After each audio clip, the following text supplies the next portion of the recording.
Hey everyone, and Paul Daniels here of What I Fix Daily. Okay, we're into part 2 now of fixing up this 3-digit big LED timer contraption that we've got that had the 110 volt transformer being fed 220 volts, which resulted in a whole lot of nice crispy burning on things over here. And I finally now received from the UK of all places a replacement set of digits. It took me a little while to find them, but we did get them. So fortunately they weren't too profoundly expensive. The hardest thing was simply just matching up all the specifications. Seemed everybody had common cathode or they had common anode of the layout that I wanted, but no one had common anode and the layout I wanted, which is typical. So the modules look a little bit different, but hopefully they'll still do the job. Let's see if they even fit. Aha, that'll be... Well, it looks like they're a fit. They're just going to be a little bit different in colour, but that's not going to matter because we've got a red filter on the transformer. Alright.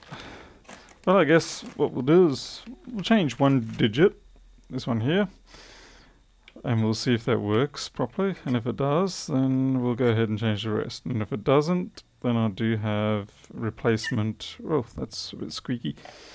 I do have replacement driver chips and whatnot, the ULN 2003s or whatever it was. I've bent the pins slightly on this. There we go. Yeah, remember what I was complaining about pin 3 the other day? Yep, here we go again. Okay, I could really do this without the microscope, but I'll do it with the microscope. So, get it started up. I have installed my new filter as well. Now see if I can show this to you.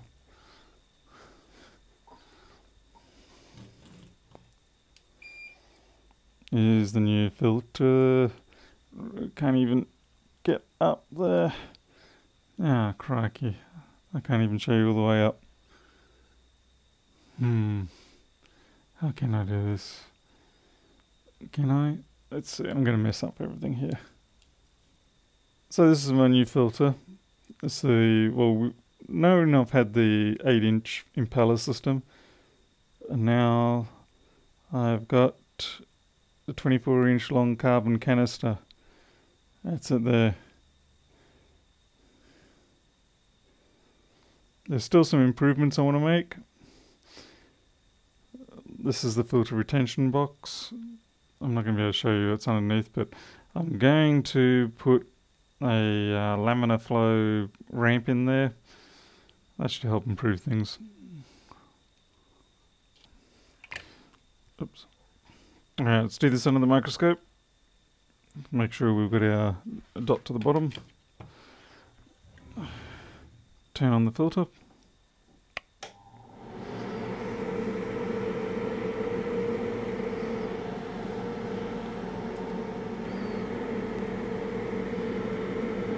Really is an overkill doing this under the microscope, but it's good so that everybody can see what's going on.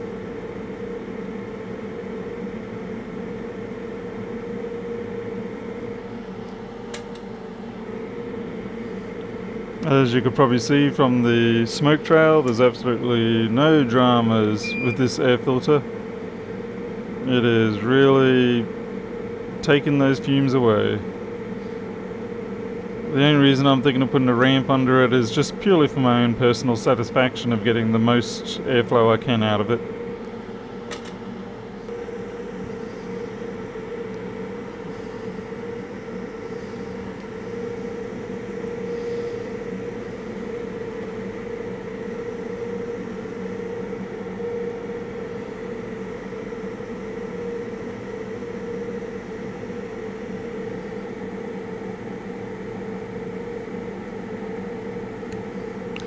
Just realised I really need to mark these connectors so that I know in future what I'm dealing with. I just remember purely by luck that it was purple first, so I'm going to mark those right now. All I have to do is just some sort of diagonal mark like that, and maybe a little dash down there. That's it. That's all I need, and I know now how those go back together. Alright, we wanted 12 volts off this. Alright, we've got 12 volts, 1 amp. There we go, we've got a proper 0 there. That's what we wanted. That's what wasn't coming up before. So we're on the right track. Which means now we just have to replace the other 2 digits. And after we replace the 2 more digits, we have to do all the DC side of things. Alright. I'm gonna just try and solder sucker these off. Not solder sucker, I mean, should I solder sucker? Let's see if we can do it without brutalizing it too much.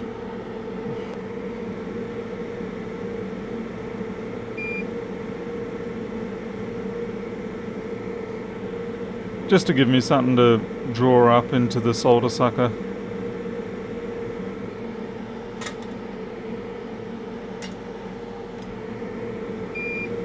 Hopefully it doesn't break any traces.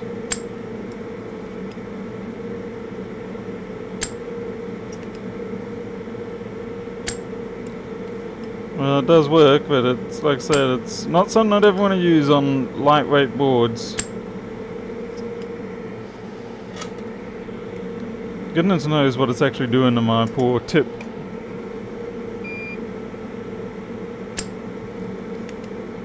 Poor little Hacko JSO2 is probably going, "Stop hitting me, man, stop hitting me."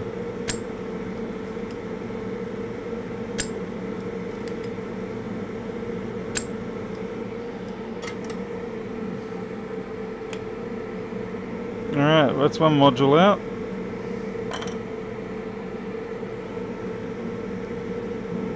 So they've got a couple of nicely hand-done links there. Oh, the drilling looks like it's being done by hand. Probably hasn't, but it's kind of wonky like I'd expect if I did it.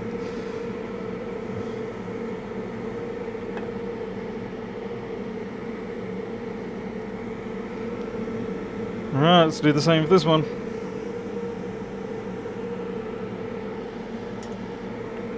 Get some extra solder into it.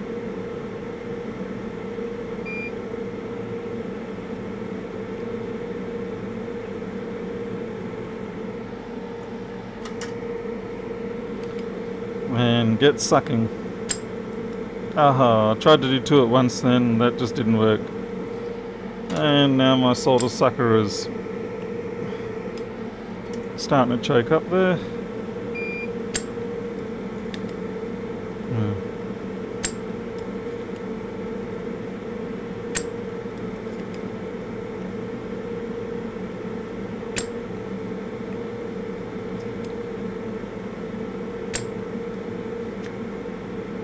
Oops.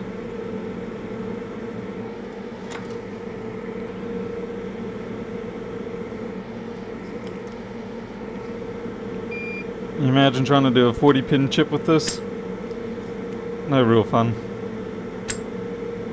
That's why we use sockets for chips.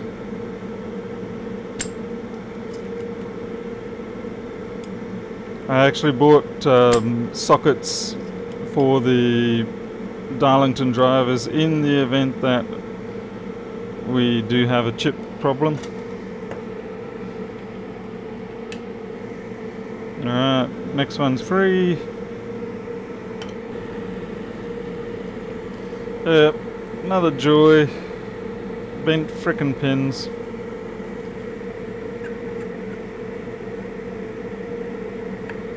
That was just in packaging.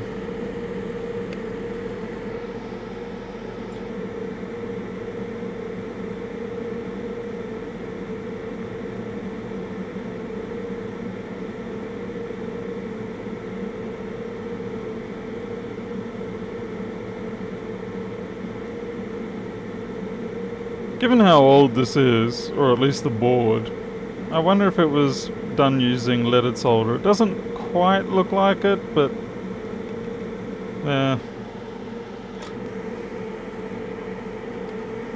we go, there's our 3 new digits, fresh and new. These are our old ones. It's interesting, they never took the... I don't know if this was meant to come off or not, but there's a plastic layer over the top. And I don't know whether it's just a protective layer or whether it was part of the actual... because it goes from being a gloss to a matte finish. Who knows?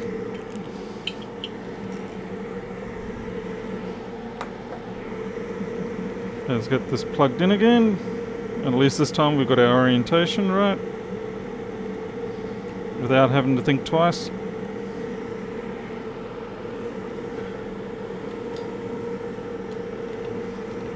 Yep.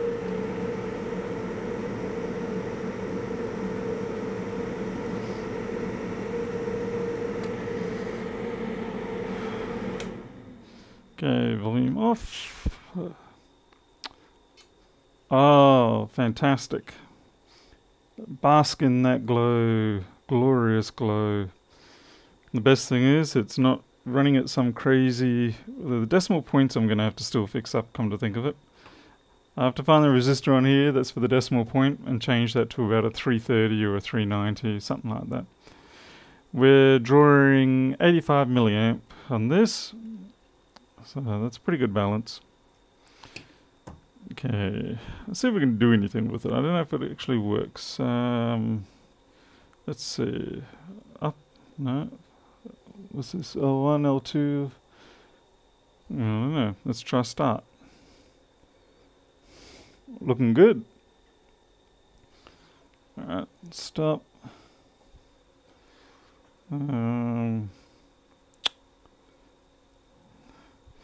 Okay. Now, there is a speaker that needs to be attached onto this, so I guess we should just test to see if the system copes with that. Power off. I really hope this isn't too loud.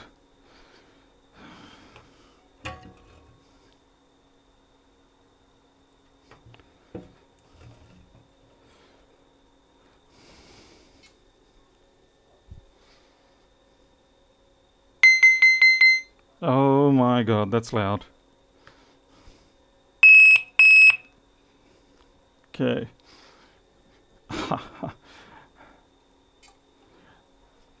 Yeah, I'm hard of hearing, but that hurt. Alright, at least we know it works.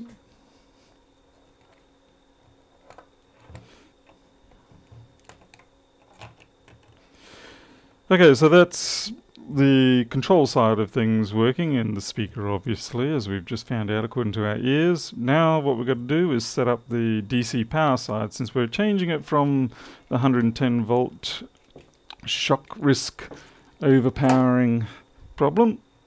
I'm going to go to a nice safe 12 volts DC into the back of it.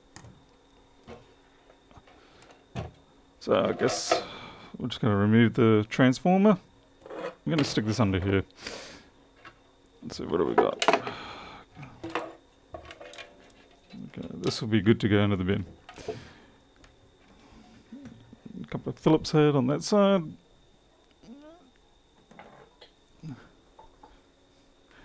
Naturally, it's the size that I don't have in this room. We'll... there we go.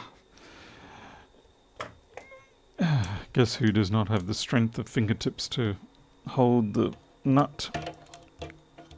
I think they put some sort of varnish on the nut to try and stop it undoing. No, I need the other screwdriver. Oh. Turns out I do have a spare one, though this is a non-safety one. That's okay. We don't have any power going on here.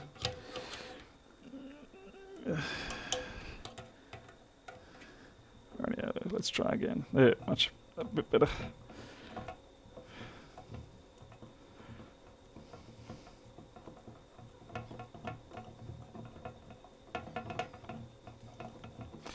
I'm really hoping that that grommet hole there is going to be close to the size of the DC jack that I want to put in. It probably won't be, but a man can dream. Okay. Let's get the next one out.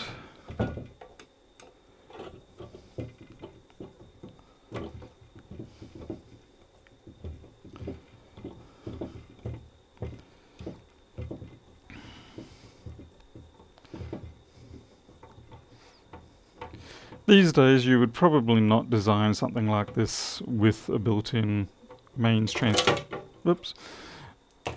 transformer like this, simply because you can get the external DC plug packs, since they're switch mode, they're far more compact than what they used to be, because in the old days you would have something like this sitting in a brick attached to the wall, and it wasn't very sort of ergonomic, so to speak. You know, it's cumbersome.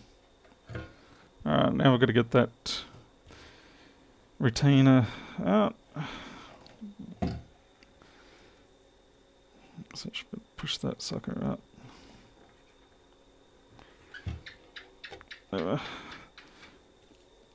Okay, send this into the rubbish bin. What? More screws that I don't know about? Oh, I know what they are. They're the one that just fell out. It's from the display.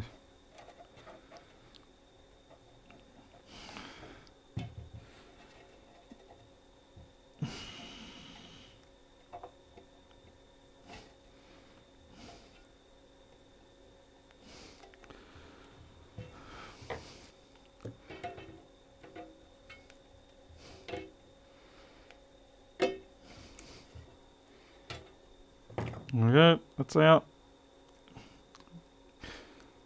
Simple but effective devices. Ooh, let's see. Yeah, that hole there is not quite going to be big enough for the DC jack.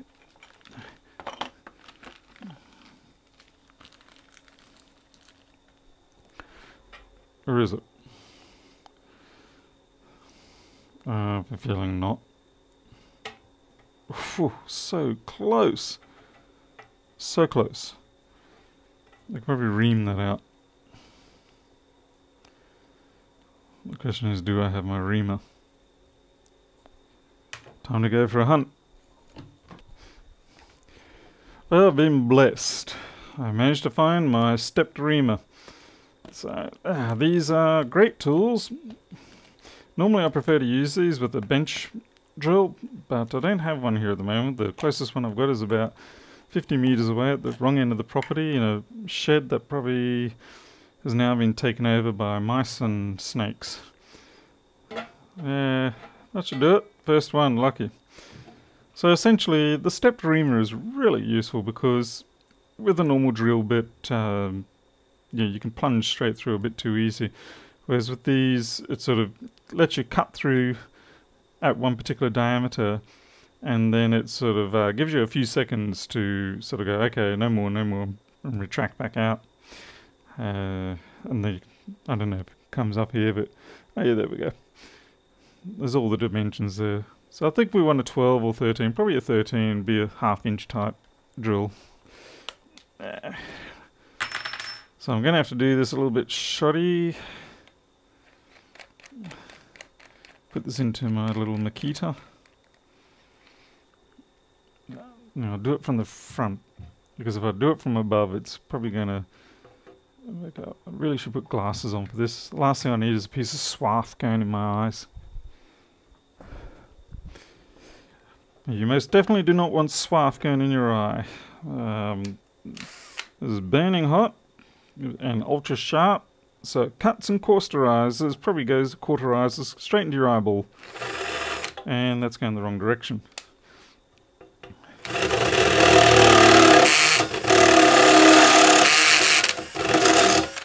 Yeah, I probably should turn the torque up a little more on that. That's okay.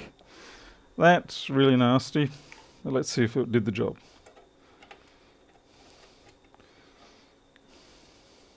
we have to go up another step? I don't really want to go another step because that'll make it comparatively sloppy, to be honest. But it does seem to want another step. Crikey. Let's go up to the drill mode.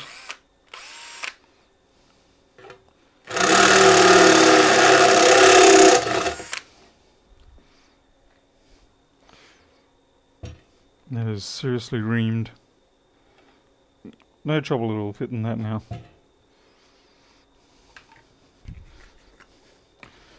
Next step, deburring. I bought this tool ages ago. I never got to use it properly. Come on. Probably not meant for holes this big.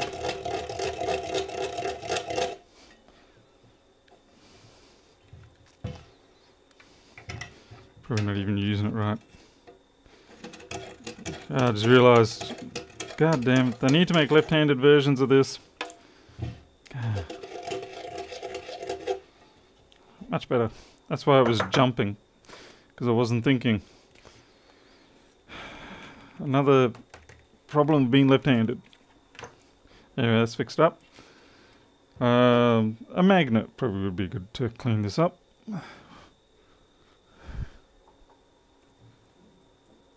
Ah, yep. Ah, yep. Okay, maybe if I just move that out of the way.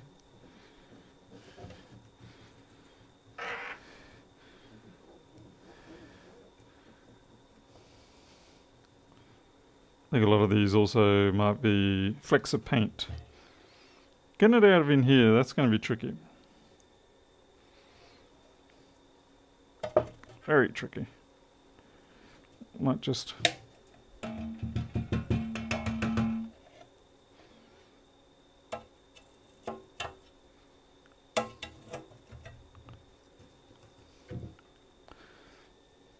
That's a bit.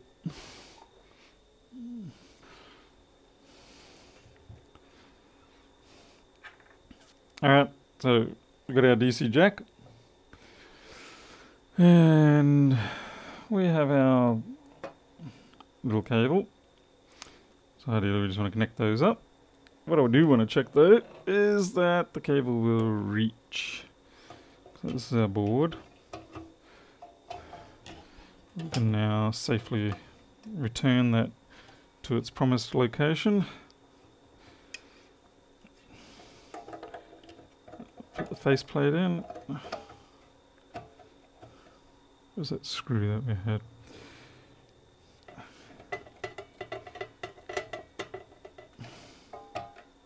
This is not what you would call high-end professional mounting, but I guess it does the job.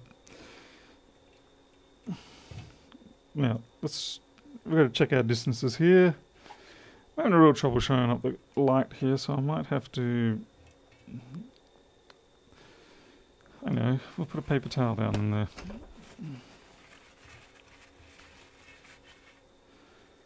Yeah. Not too bad. Okay, so we've got a pretty good amount of room there. Okay. I'm willing to accept that.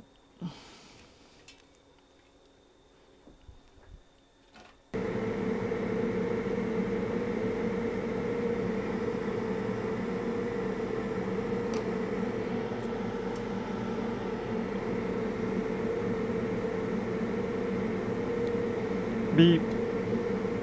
Come on, beep. Thank you. That stuff does not want to take solder.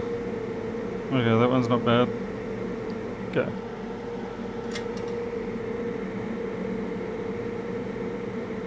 Alright, they're acceptable. Alright, I almost had a rage moment because I bought myself a bunch of this sort of very fine heat shrink a couple of months ago because I thought I'm going to need that. It was a project I was doing at the time that I needed it and I didn't have it.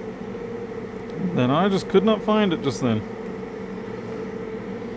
Okay, so we slide the heat shrink down one each, but we're also going to add something else.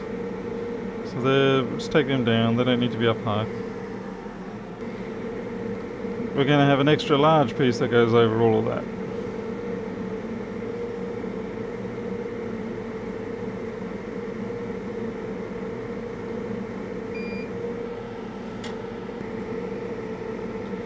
Watch, my heat shrink's not going to go over that. Come on, you can do it.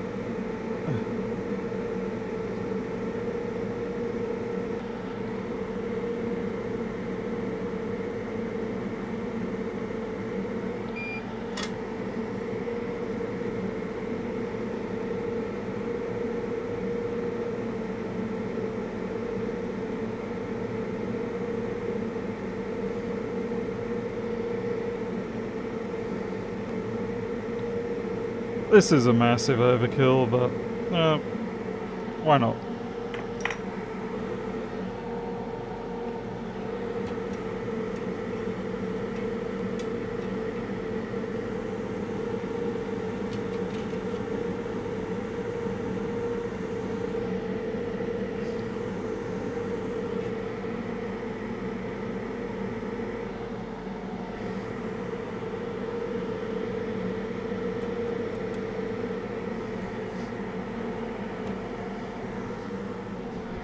Okay, we've got our 12 volt pack here. This is 12 volt, 1.5 amp. So it should be more than ample for this task. There's no on and off switch on this, so it's just on and that's it. There we go. Nice and bright.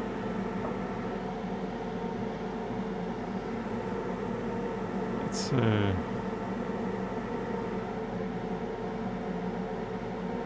That looks pretty good to me. Ah, I forgot about them. I'll have to do that. But at least now, I can put my hand all in here and not risk being electrocuted.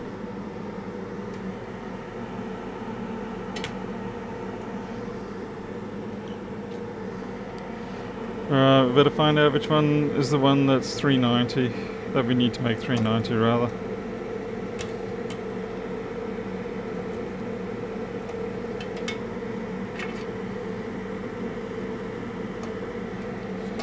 These board standoffs are pretty beaten up. Might have to look at getting replacement ones. I guess it depends on what the person does with it. At least it's safe now. Now, which one of these is the decimal place? Good question. According to our data sheet, it is pin 8 on the display units. So 10, 9, so it's this middle one here up the top. I don't quite have the... I have to switch views.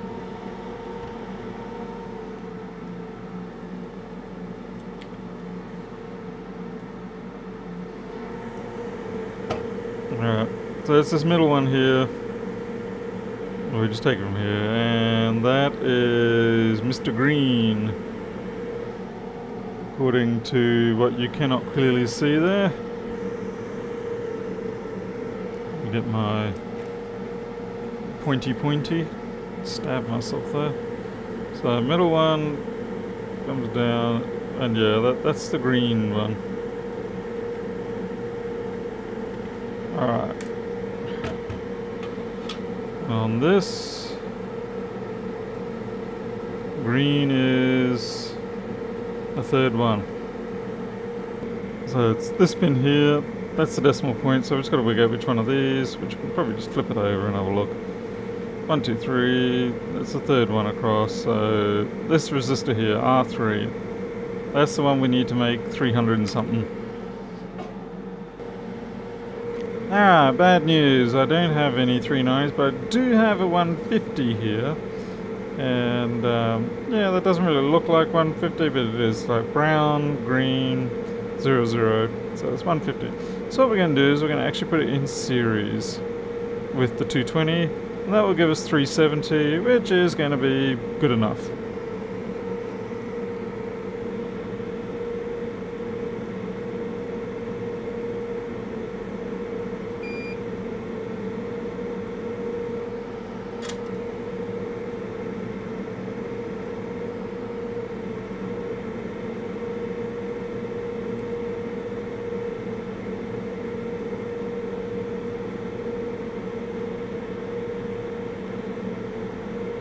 Okay, we're going to drop that down a bit. Hopefully. I'm going to have to do that away from the microscope, I'm sorry. And we end up with that. It's a little too far in. God damn.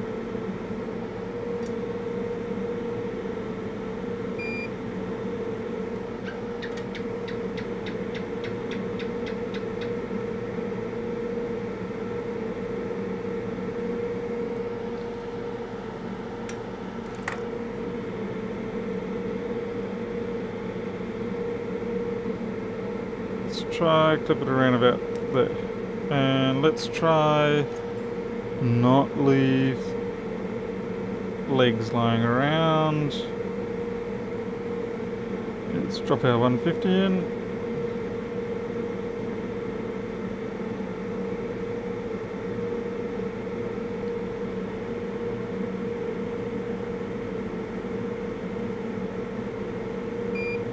Ow.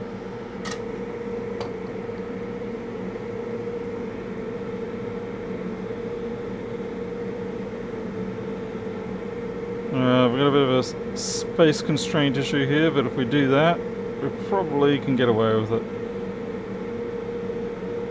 We might want to blob it with a bit of hot glue. Shouldn't really need any high temperature elastic on this one.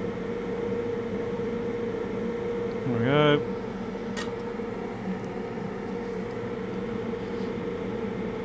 Cut it so we don't break it though. There we go. Not the best, but better than driving those LEDs at too high voltage, or current rather. Alright, since we just cut those legs off, let's use them. We're going to use them to redo these here.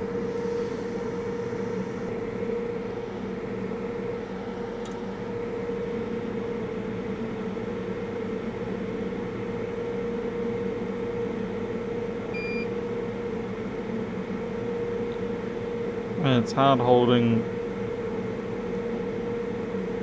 Oh, I don't know why that went red.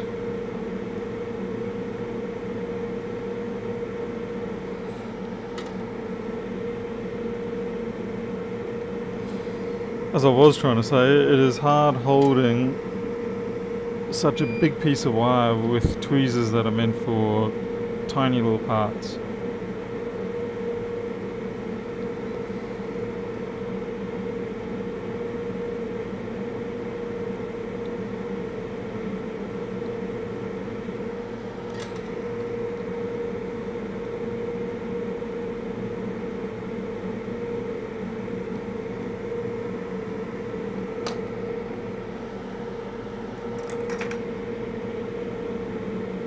Get some of the corrosion off that leg.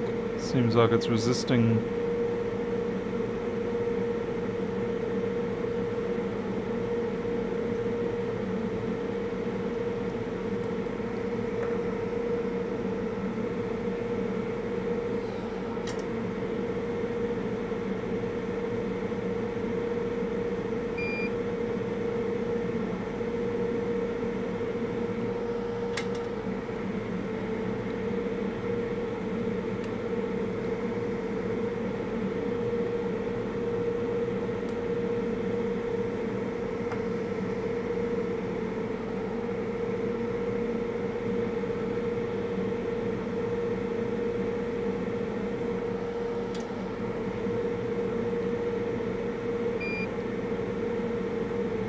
Ah!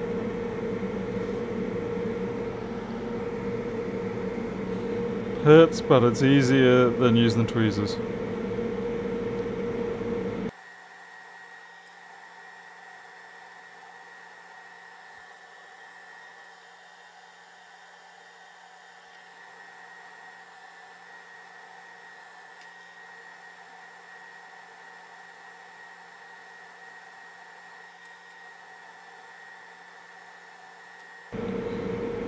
I guess we'll do this one here. It doesn't quite need it. Technically I probably should have been weaving these crosswards, Well, by crosswards I mean like this. So that, inside, ow.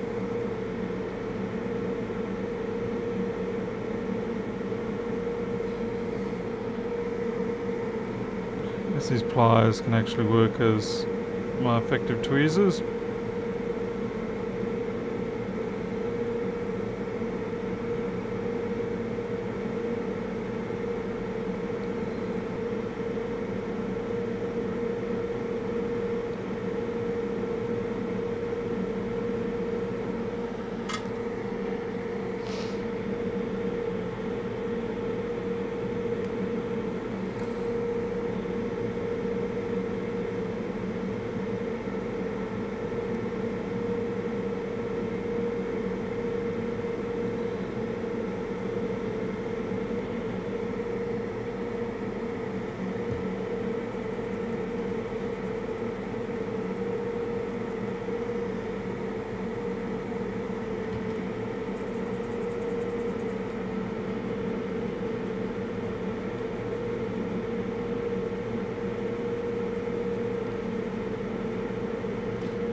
There's no real risk of short circuits or anything like that, so I don't need to cover these in conformal coating or anything like that. They'll be fine as they are.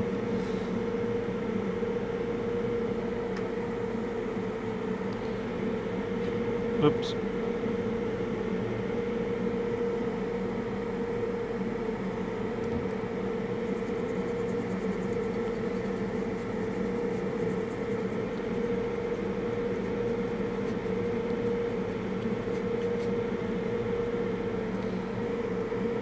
Get that little piece of whatever it is out from under there.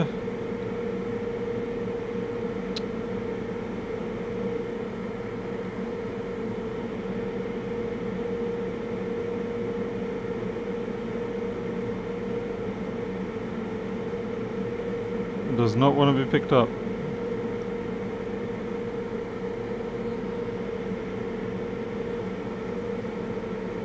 Oh, I know what all the redness was. It was those are my markings.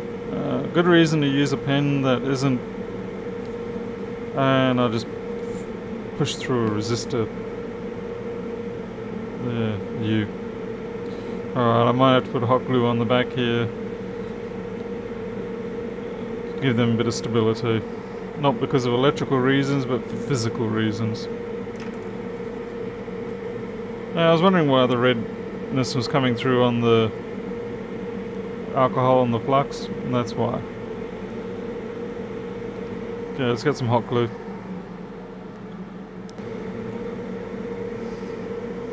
Alright, we've got our hot glue hot. Let's go. I like to really wait for the hot glue to get as, really hot, rather than just sort of slowly squeeze out. I want it to be quite fluid.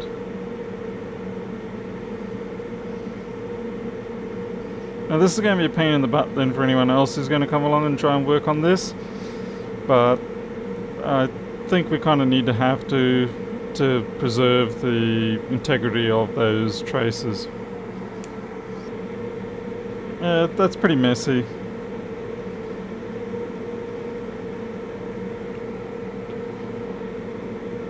Alright, let's put everything back together.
So here we have it. So, let's turn her on. There we go. Can I plug that in right? Yep, I did. Okay.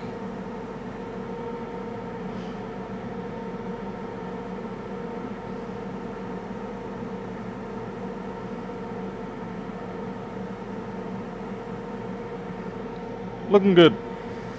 We're all fixed.